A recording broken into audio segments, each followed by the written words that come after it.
ఇప్పుడు RCB fans చాలా బాధపడుతున్నారు. ఎందుకంటే ఈసారి ఆర్సీబీ చాలా మంచి పొజిషన్లో ఉంది, చాలా స్ట్రాంగ్ ఉంది అండ్ కప్పు కొట్టడానికి 100% ఛాన్సెస్ ఉన్నాయని చెప్పేసి. సో బ్యాడ్ లక్ వల్ల ఇట్లా జరిగింది, ఇండియాలో పరిస్థితి బాగాలేదు ఇప్పుడు అని చెప్పేసి చాలా మంది బాధపడుతున్నారు. సో ఆర్సీబీ ఫ్యాన్స్ మీరు బాధపడాల్సిన అవసరం లేదు. ఎందుకంటే ఇప్పుడు ఐపీఎల్ 1 వీక్ మాత్రమే సస్పెండ్ అయింది. అది 1 వీక్లో మళ్ళీ స్టార్ట్ అవుతుందా, లేకపోతే నెక్స్ట్ సెప్టెంబర్ అక్టోబర్లో మళ్ళీ స్టార్ట్ అవుతుందా అనేది మనం చెప్పలేం. సో ఇక్కడ మనము గమనించాల్సింది ఏంటంటే, ఇప్పుడు మొన్నటి వరకు మనకు ఒక 4 ప్రాబ్లమ్స్ ఉండే.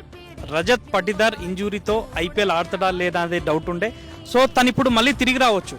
అండ్ హ్యాజెల్వుడ్ కూడా ఇంజురీతో బాధపడుతున్నాడు, తను కూడా రికవర్ అయ్యి మళ్ళీ ఆడొచ్చు.